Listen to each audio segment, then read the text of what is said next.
I've literally had this makeup on for like, God, 10 hours now, longer than that. Oh well.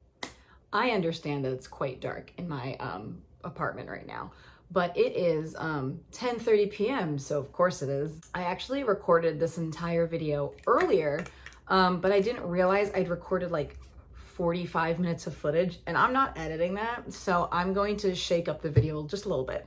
The video that I recorded earlier was basically every book that I've read that I can remember reading, that I have listed on my Goodreads, and I know that sounds like a lot of books, but that's literally like 50 something.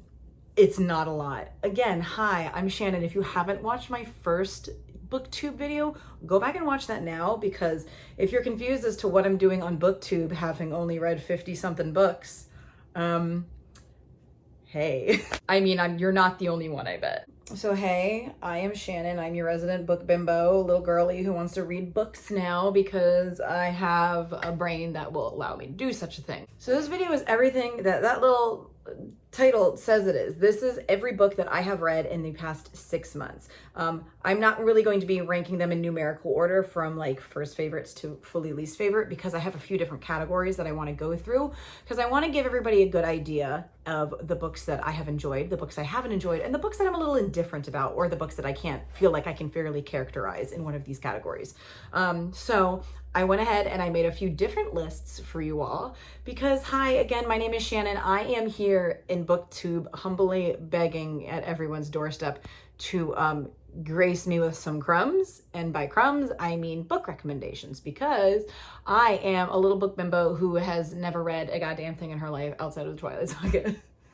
I'm just going to reference my stacks of Twilight constantly because I think it's just funny that if you were to do like a percentage of how many books on my bookshelf are Twilight, it would be high. And like, quick disclaimer, if I end up hating a book that you loved, my bad. Hey, listen, what do I know? My opinion shouldn't affect your opinion on something that you enjoy, because my opinion should mean jack shit to you. And if it does mean something to you, that is something to discuss with a trusted friend, family member, or therapist, because that's not my problem.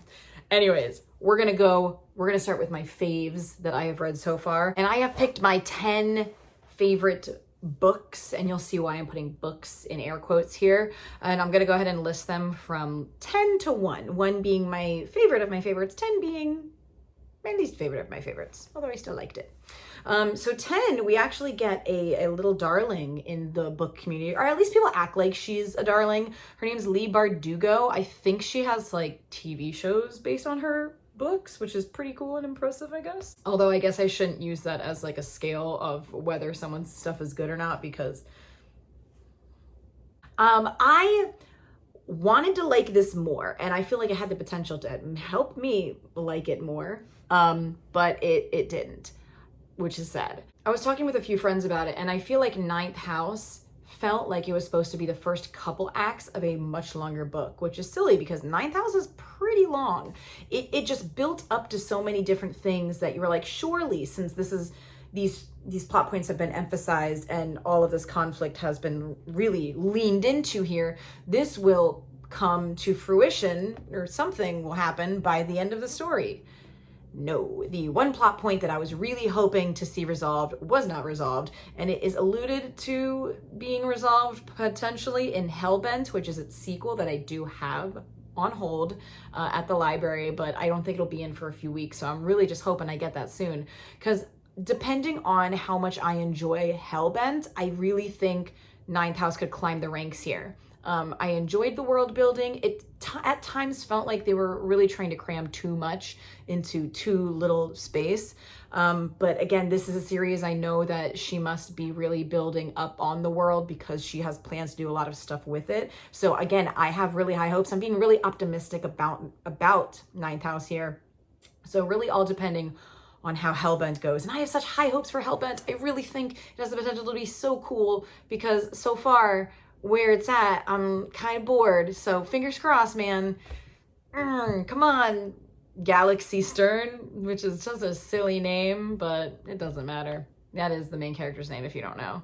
They call her Alex, thank fucking God, but her name is galaxy, because she's not like most girls, troubled girl with a quirky mom.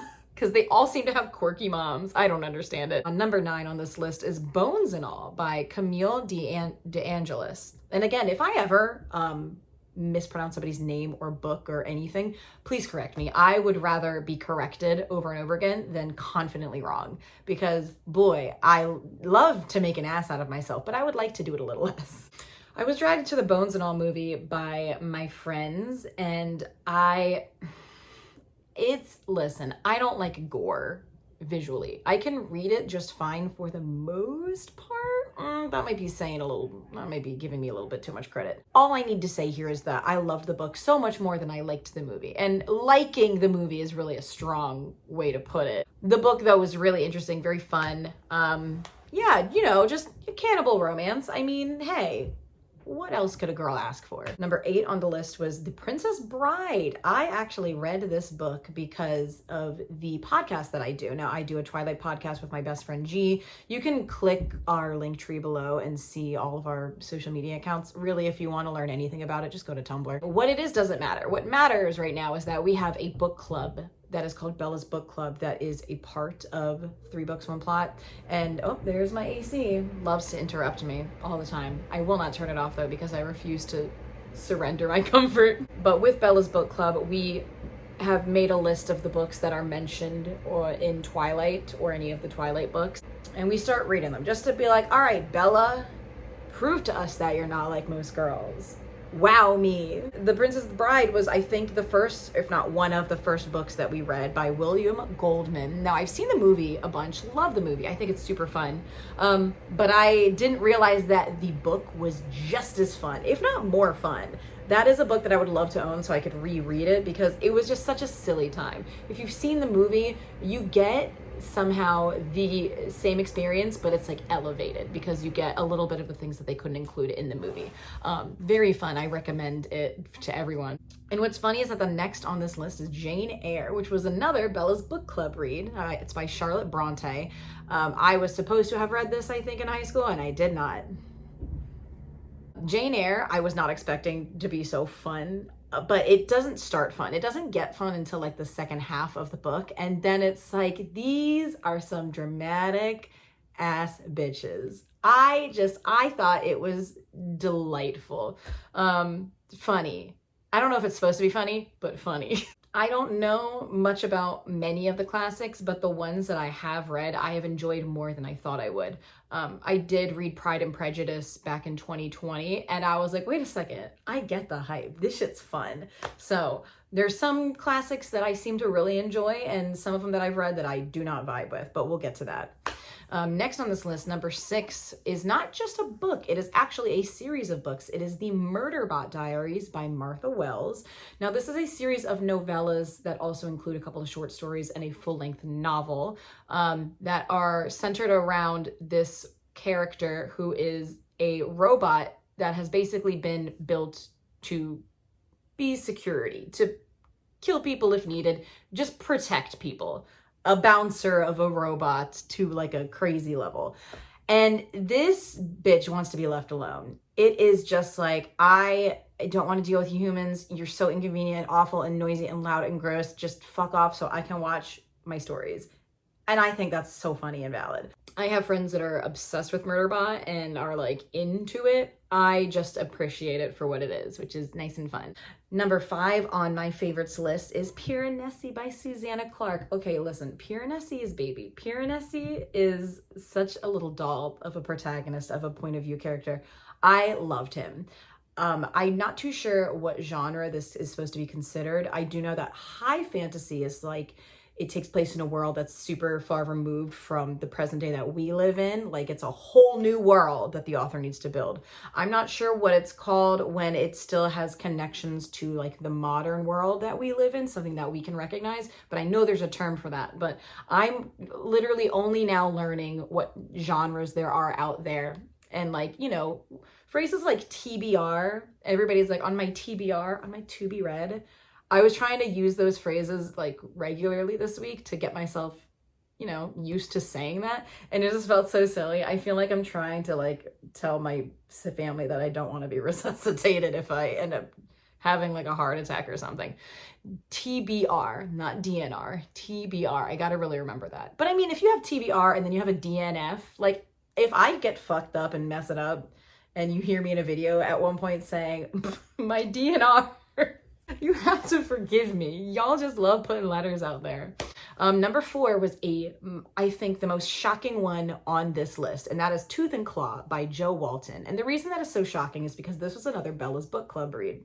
And this book is actually name dropped by multiple characters in Midnight Sun, which is Edward's version of Twilight. So I was like, what has Stephenie Meyer put in this book that she wants us to read this book so bad? I was thinking that if pretentious ass Edward and Bella are about this book and talk about, oh, this is now my favorite book too, it's probably, it's gonna suck somehow. This book fucked so hard. I loved this. And I will tell you, not only was I thinking it was going to be bad because of the Twilight connection, I have never read a book about dragons, and I have never read a book where the animal protagonist or like the protagonist is an animal or something that's like not entirely human or humanoid. So in my head, my little hater brain was like, you're gonna hate this shit. And I will say at the very beginning, I had to force myself to forget that they were dragons while I was reading it, because again, I've only read less than 100 books throughout my life that aren't like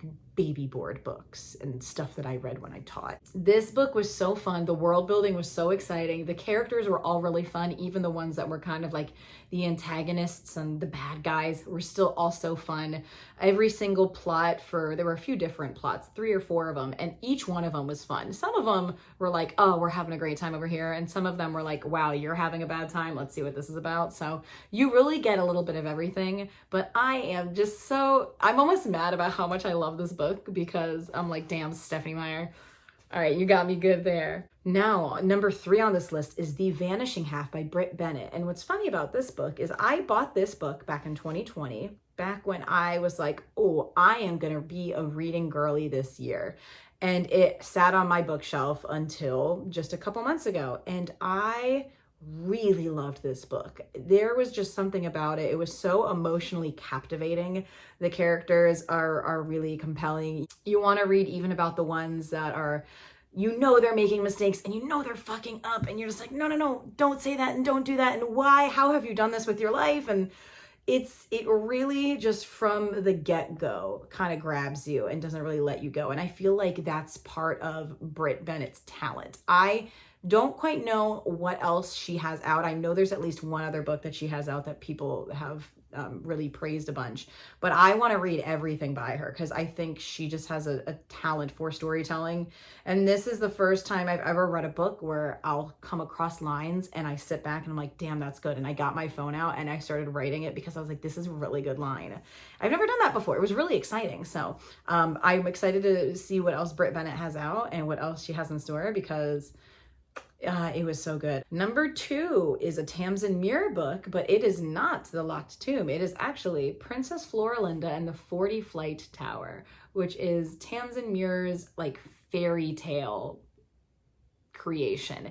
It's a novella. I listened to the audiobook actually because Moira Quirk, who does most of Tamsin Muir's audiobooks, is just fantastic. And I had so much fun listening to this. Oh my goodness, because I've never listened to or read any type of like fairy tale book, like ever, I don't think. So I was like, all right, let's see what boxes we're checking off here on the, yep, sure is a fairy tale list. And it's funny because she checks off a lot of those boxes, like, all right, this is the stuff you're going to expect. And then she just takes a hard right, and just, it's so much fun. And I would consider it a feel-good story, but I do know that people on Goodreads were bitching about the ending to it. I think the ending was amazing, and I'm so glad that's what happened. But I mean, hey, if you want an unconventional fairy tale experience, read Princess Floralinda, because it was so much fun. And to no one's surprise, the first thing on this list is not a single book. Again, just like the Murderbot Diaries, it is a series. It is the Locked Tomb series, which includes Gideon the Ninth, Hero the Ninth, and Nona the Ninth, and will also end with Alecto the Ninth, which will be the fourth book whenever they decide to let us know when that's coming out.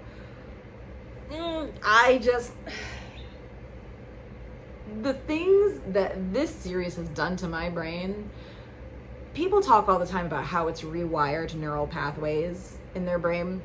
For me, it has fully gone around and ransacked the files in my head and like sent a bunch of shit through the shredder, because my brain realized, wait, we don't have enough space in this noggin to really hold all the information and then translate it and then start pinning shit up on the conspiracy board, because I have never read anything like this in my entire life. And I won't really even get into what it's about, because again, it's so fucking hard to explain. So whenever people are like, oh, lesbian necromancers explore a haunted palace in space, they sure do. And if I tell you anything else about it, it might feel like a spoiler. I don't know. There's just so much that goes on. There's so many spinning wheels. She's such a master storyteller. Her writing is fantastic. Just the quality of the writing alone. Even if the story itself wasn't as compelling as it is, I would be like, you know what? But it's written real well. She is just phenomenal. But I will give you a quick little summary of each of them. The first book, Gideon the Ninth, is Gideon Nav. She is the titular character. Again, this is the one that says lesbian necromancers explore a haunted Gothic palace in space. And to me, this is Gideon's great gay adventure, because Gideon's so fucking funny. She is just a delight to read. Gideon is like one of, I think, my favorite fictional characters. But I will say, so is Harrow, because this fucking traumatized ass teenager is so fucked up. This is Harrow the Ninth, which is the second book in the series. This tagline says, unlike anything I've ever read, Muir's writing is as sharp as a broken tooth and just as unsettling. Now, I won't get too far into it, but I will say that the second time I read this, I listened to the audiobook and it made me dissociate for 2 weeks because of the content that's in here. So if you feel like you need to check content warnings, check them for this. But I almost don't want to tell you anything about what it's about, because every piece of information feels like a spoiler. But again, if this is Gideon's great gay adventure, this is Harrow's House of Horrors, because she's having a bad fucking time. Gideon and Harrow are two of the most amazing fictional characters I've ever come across, and I adore them to their bones. To their bones. Get it? Bones. Bones. Bones! I didn't realize Nona had bones on the cover. And that takes me to Nona the Ninth, which is the third book that came out actually last September. This tagline says, you will love Nona, and Nona loves you. And it's true, because she does. And Nona, again, if this is Gideon's great gay adventure, and if this is Harrow's House of Horrors, I have heard someone on Tumblr call this, It's Always Sunny in Nonadelphia. And yeah, no, that's so true. This is just such a beautiful story, and it's told from a protagonist and a point of view character who is just so genuine, like almost Piranesi vibes of just loves everything, explores the world with just a sense of joy, even though the world around them isn't what it really seems at first and is just not even really a good place to be. It's just, this book really hurts. This book is like levels of fucked up that I've never read before. But this book just hurts you in the heart, man. Alecto's really gonna fucking kill us. Tamsin Muir, you beautiful bitch. You were gonna ruin the lives of so many gay women. It's not even funny. And that kind of tops off my favorite list. Now, my least favorite list only has 4 things on it. And then my other 2 categories are other, which again are things I didn't really categorize. And I actually do have a category for school, but those are just like short stories that I'm not even gonna mention. So I don't know why I even brought it up now. If you want to know what I'm reading for school, you can ask, but it's just like Mark Twain and Oscar Wilde and stuff. So really, I'm not even gonna go into it. The least favorite, we have to get into this now because I have to say some things about each one and they drive me crazy. And the first thing I have to talk about is One Last Stop by Casey McQuiston. I wanted to like this so bad because everybody was recommending it to me and it was so popular and everybody was like, oh my God, sapphic romance, you're gonna love it. And I said, fuck yeah, sign me up. I want to smack the shit out of August. I can't stand her. And I understand that with romance novels, you're going to really get those like cardboard cutout protagonists that have nary a character trait. There was even a part while I was reading this and August mentions something about watching Netflix. And I was like, oh my God, is she like a person who watches Netflix? Because this is how little characterization we get from her, other than she's just an unlikable bitch who judges everyone upon meeting them. And she is just miserable. That's it. No, we get nothing else from her. So I was so excited by chapter 7 when I was like, oh my God, a Netflix name drop? Good for you, girly. And then we find out it was her roommate that was watching Netflix. And speaking of, how are you going to complain about a no shoes on policy in the house to your roommates? Take your damn shoes off, girl. What on earth was that? I think the love interest in this story is way too good for her. Free Jane. There were characters I liked in the story far more than August, and they grew on me as the story went on, but it was so annoying that in order to get August to like any of like her roommates or anything, they had to reveal something like super personal or like borderline traumatic. And it's like, if people have to really just like bare their souls out to you for you to finally be like, oh, maybe I won't be such a fucking bitch to them, I don't like you. I'm sorry. Actually, no, I don't apologize for that. I'm not sorry. Fuck you. One Last Stop just made me so irritated. And the next book on this list is The Silent Patient by Alex Michaelides. Michaelides? Again, correct me. I don't know. I wanted to like this book as well because so many people said so many great things about it. The twist at the end, yeah, sure, that's a twist, all right. Was I expecting that to happen? No. But the thing is, if you don't already like a character, when a twist happens at the end that's supposed to alter the way you feel about the character, but you just still don't like them, like, what am I left with? Other than caricatures, a cast of caricatures. I won't even call them characters. And then, I don't know, just disjointed story that felt like trauma porn from this poor woman. This book just felt like so self-congratulatory, and I don't understand why. Like, I want to learn more about this author. I feel like I heard that this was his debut book, so maybe like it'll all go up from here. I don't have high hopes for it because the writing was like fine. But oh my God, I don't trust this man. Another one on this list, which makes me laugh, is Jane Austen's Sense and Sensibility, which was a Bella's book club read. I was bored and annoyed, and I mean, I'm not going to say anything in this video that you haven't already heard every junior in high school say already, because I just didn't like it. Next, I read my first Stephen King anything, and the Stephen King thing that I read was his novel called Elevation. My friend James gifted me a bunch of books that he was getting rid of several months ago. So since that was the shortest Stephen King thing that he gave me, I was like, let me read this first. And it was just like it was just weird, but not even like, oh my God, that doesn't make sense. How could that ever happen? Weird in the sense that I got the impression that this is a book that like liberals probably recommend to each other, because there's like this weird plot line with the mean lesbians and the narrow-minded small town, but this white guy, you know, he goes out of his way to stand up to members in the community to make sure that people know that he's an ally. And like when the lesbians in the book are like, you didn't have to fucking do that, he was like, hey, listen, I'm just, you know, have my strong moral code and I'm on your side. And it was just like, Stephen King, you didn't have to write this. You could have just sent some money to like GLAAD or some charities or the Trevor Project or something. Like, this just felt stupid. And even the ending, I was like, well, I feel nothing here, so I don't know why I'm supposed to care. But yeah, I guess, I mean, listen, I'm gonna read The Shining and It and all sorts of Stephen King stuff. Well, actually, I might not read It. Everybody tells me to maybe avoid it. We'll see.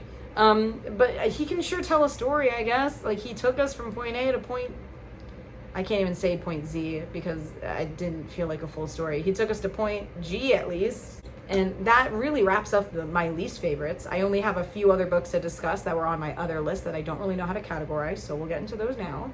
Now, the first two things on this list are 20,000 Leagues Under the Sea by Jules Verne, which was another Bella's Book Club read, and then Animal Farm by George Orwell that I've just had on my to-read list for like 10 years now, so I was like, let me read it. And I mean, like, yeah, these are books that are well-known and like pretty renowned, and I did not care about anything going on in there. Like, sure, there were like messages and morals and themes and stuff, but and like, yeah, those were books, all right. I'm sure somebody's getting something out of here. But yeah, they sure were books. Yeah, okay, moving on. Ooh, this is a spicy one. We have The Seven Husbands of Evelyn Hugo, which is a Taylor Jenkins Reid story. She's another one that I hear about, spoken about all the time. And I enjoyed this book actually. So let me get this settled here. I did enjoy this. I was entertained by this, but there were certain aspects of it that it ranged between me not caring about what was going on and then me being outwardly just fucking frustrated. What really got me confused was the writing style. So the way that this is written, and my friend Kayla pointed this out to me, and it like made something click in my brain. She was like, it's written like it's supposed to be a TV show. And I didn't realize Taylor Jenkins Reid, her name's difficult. I didn't know that she was like a screenwriter. So that makes a lot of sense in terms of just how she built up this story. There were a lot of things I didn't care about. I didn't give a shit about Monique. Like, oh, maybe try to get me to care about the character who's trying to tell the story, but who am I, you know? Oh, I was so surprised about it being gay. I didn't realize there was a sapphic romance in there, which I was delighted for.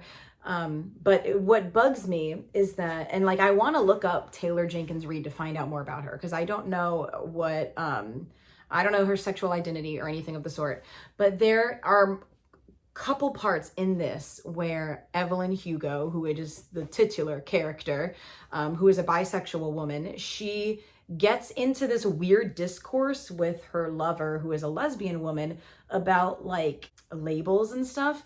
And I need Taylor Jenkins Reid to know that back in this 50s, 60s, 70s, I can guarantee you women weren't getting into discourse about, actually, when you call me gay, it offends me a little bit because I am a bisexual woman and the straight part of me matters too. They weren't worried. They weren't engaging in conversations like that. They were just trying to stay in the closet so they wouldn't get fucking hate crimed and murdered. It just felt like it was such a weird shoehorned in there thing that you can't copy and paste from the 2000s to back there and have it be seamless. It took me out of the story. It made me so frustrated. And I'm saying that as a bisexual woman. It just made me so annoyed. And I'll never be able to move past that for as long as I live. And I think that's what put that on the other list, actually. Between that and the way it's written as a like screenplay almost. Just, I enjoyed it. I was entertained, but this is such a junk food read, which explains why it's so popular. Anyways, let me move on. Now, this one is on really the other end of the spectrum here. This book next on the list is I'm Glad My Mom Died by Jeanette McCurdy. This book was phenomenal, but so heart-wrenching. It was really, really a lot. The reason that I put this book on this other list as opposed to ranking it anywhere was because it felt weird to put it between like the cannibal dragon books and like the cannibal lesbian books. Listen, there seems to be a theme that I'm only just now recognizing. Wow, and I have bones and all on there. I seem to have a pattern with the books that I've enjoyed. That I'm learning about myself tonight. I've never read a memoir before, but I'm glad I read that. And the last thing on this list, the last thing on any of my lists is actually by Stephanie Meyer. It is The Host. The Host by Stephanie Meyer. And I read this because I wanted to read something by her that wasn't Twilight. And this was a few months into us filming and recording and putting out podcast episodes. That book is so fucking long. And what's funny is that, like, I did enjoy reading this book. I'm pretty sure I ranked it 3 or 4 stars. So like it got decent opinion from me, but it was so fucking long, and there were so many parts leaking in to the like plot and the characters that I could just see as being like patterns of Stephenie Meyer. She is just, I'm so interested in the way romance works in her brain. But I mean, I really enjoyed the whole alien colonialism, brainworm taking over soul nonsense. Like, that was fun. But yeah, it went on other just because it felt like something that I read just to like study up on this bitch's brain. But yeah, this video is still long as shit, but honestly, if you want to take a look at anything else that I've read, which again isn't a lot, feel free to click the link to the Goodreads that I have linked in the description box. You can find a bunch of other links down there too. Yeah, I never really know how to end these videos. Boy, did you have plenty of time to spare today, as much as I did, apparently. I am planning on doing a type of bookshelf tour. It'll be a little different than what you're used to seeing because, again, you see this thin little bookshelf. 1, it is not filled all the way with books. And 2, I haven't read a lot of the books in here. I'm going to be doing TBRs on a seasonal basis, I think, because I know people do them monthly, but that's way too much for me for all of the things that I do in my free time. The fact that I'm even adding these videos is kind of bonkers. I should really relax more in my free time, but I just like doing things and talking and stuff, apparently. So that's why I do YouTube videos and a fucking podcast. I don't know how I'm not more tired than I am. But yeah, I like always, I don't know how to end this video. So if you liked it, crazy. If you didn't, sucks for me. I don't know. I'm just gonna go. This is getting awkward. I don't really know what else to say. Okay, yeah, bye.